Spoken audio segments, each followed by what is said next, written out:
Hey, what's up? Welcome back din sa ating channel dito sa Bobs TV.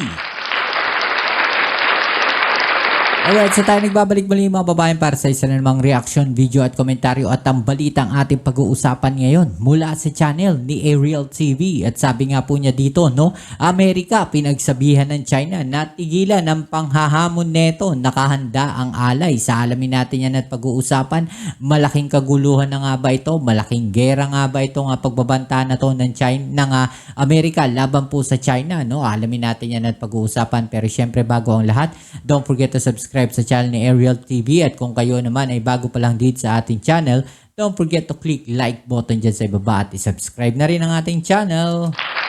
At shoutouts tayo sa mga bago na subscribers dyan at sa mga hindi pa po nakasubscribe, no? Paki-subscribe ang ating channel at notification bell, paki-click na rin po. Okay, so maraming salamat. Umpisa na natin to. Let's go!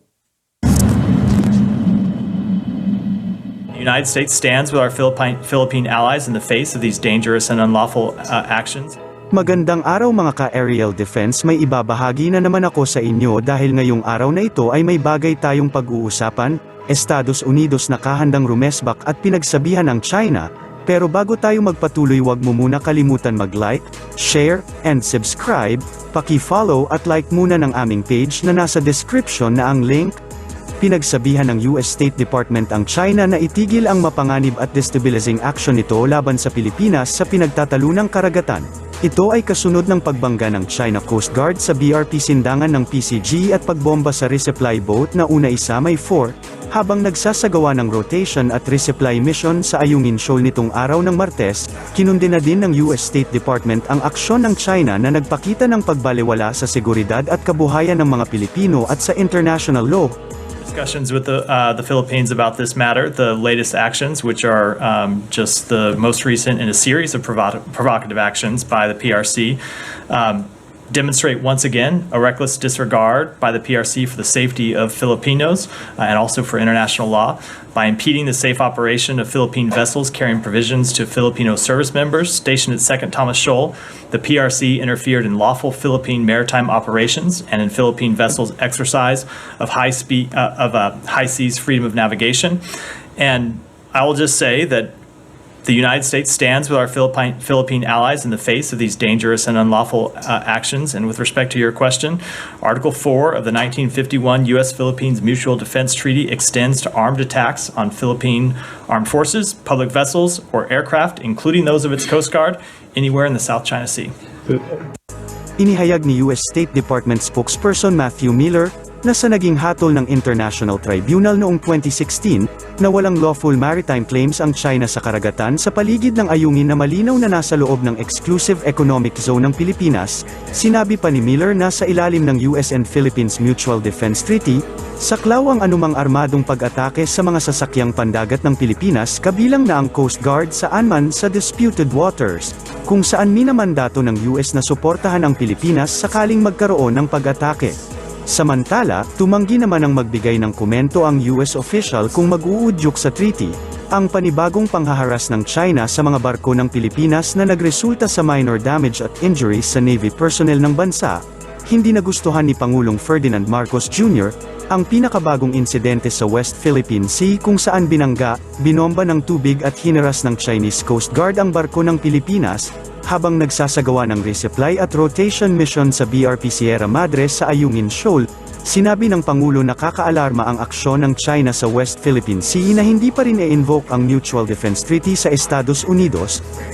I do not think that it is the time or the reason to invoke the Mutual Defense Treaty. However, we continue to view with great alarm this continuing dangerous maneuvers and dangerous actions that are being done against our seamen, our Coast Guard, and in this time they damaged the cargo ship and caused some injury to. Ito sinasabi po dito ng ating Pangulong Bongbong Marcos, no, na parang tila binabalaan niya, no, nagbibigay siya ng babala sa China na tigilan na ninyo yung inyong mga ginagawang panghaharas na yan, pambubuli na kung saan may mga nasaktan na nga, no, sa tropa ng Philippine Coast Guard, no, ng Philippine Navy. No, at yung Mutual Defense Treaty ng Pilipinas at Amerika ay nandiyan lamang, no, na anytime, no, pwede nilang i-activate ito, no, at pwedeng mapuruhan itong China. Okay? some of our seamen, and I think that we cannot view this in any way but in the most serious way.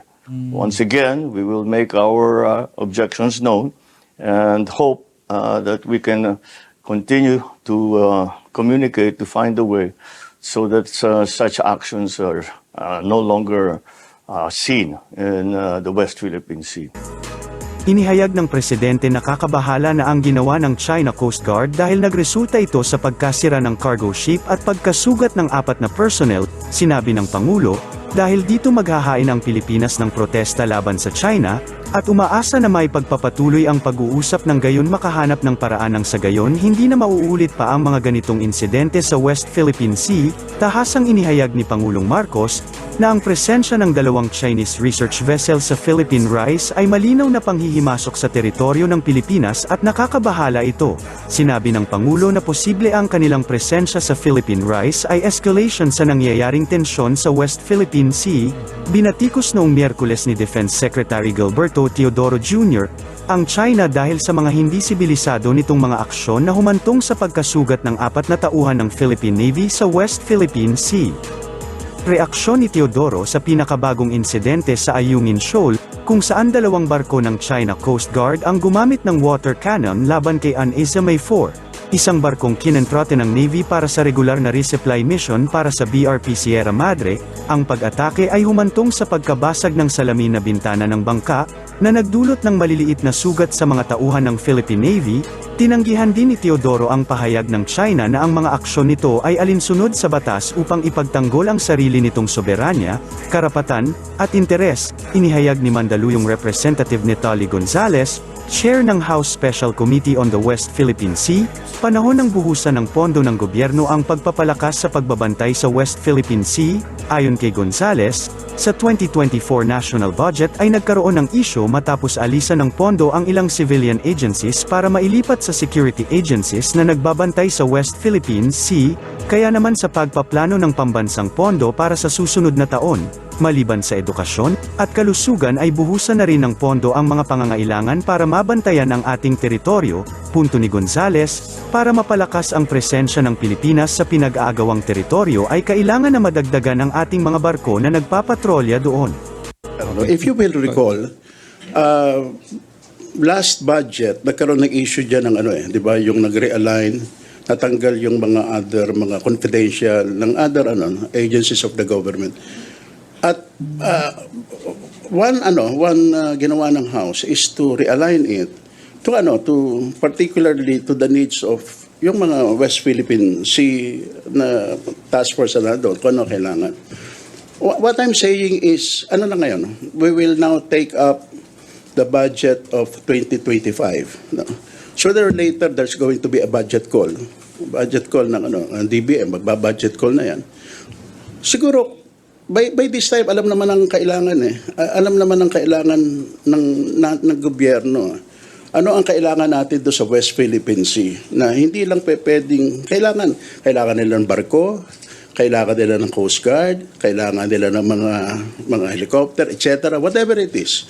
Siguro it's about time na when we do the budget, the national government should not only, kasama na sa major concern niya, not only education, not only health, but also yung yung protection of what is supposed to be ours.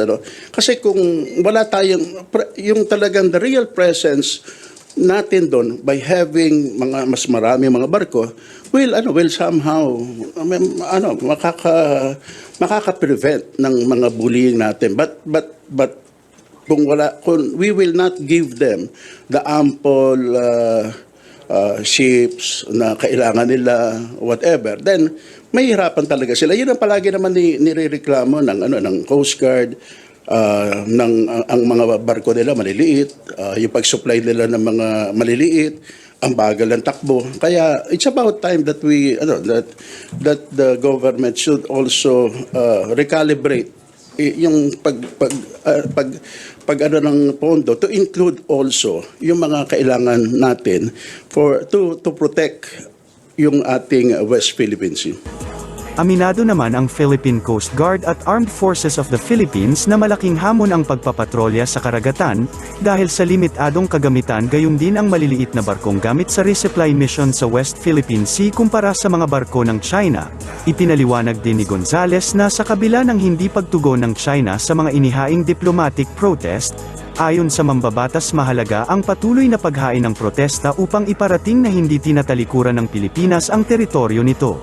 On the West Philippine Sea, are you content with just filing a diplomatic protest, or do you see any more stronger actions that the government can take to assert the Philippines' rights over over our waters, especially after the incidents in Benham Rice? Yeah. But in the meantime, kasi diplomatic protest is all we can do. During the hearing conducted by the Special Committee in West Philippine Sea, be it executive meeting or a public hearing, talaga namang we were informed that ilan na ang na-file natin diplomatic protest. And ang tingin natin, wala nangyayari because NR ang China and no response. But what is the importance of having a diplomatic protest, even though apparently hindi pinapansin? Kasi baka ang sa atin parang nag-give up na tayo dahil hindi naman tayo pinapansin, so tigil na lang natin. But the importance is it's a continuing show of our yung that we have not surrendered our stand in the West Philippines. Mind you, not claim, because insofar as we are concerned, that's ours. That's our statement, that's ours. And it helps other countries who are also interested in the region because of their yung transport ng kanilang mga commercial vehicle, commercial ships, sila transporting their goods from their countries to any country na dumadaan diyan sa West Philippine Sea.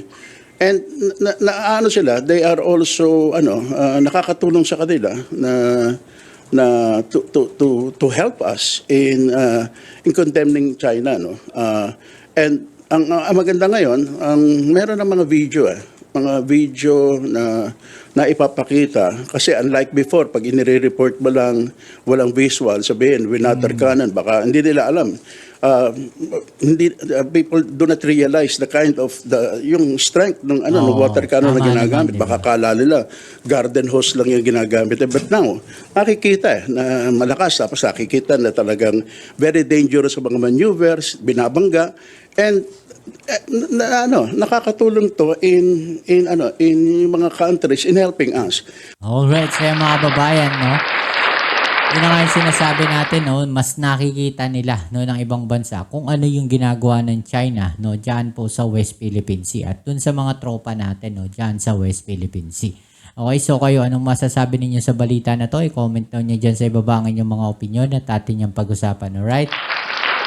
So yan, muli maraming salamat sa lahat ng mga patuloy na nakasuporta dito sa ating channel, at kung bago ka pa lang, please don't forget to subscribe, like, share, at comment dyan sa comment section. Kita-its tayo sa ating next video. Ito muli ang inyong Kuya Mobs, it's sa Mobs TV.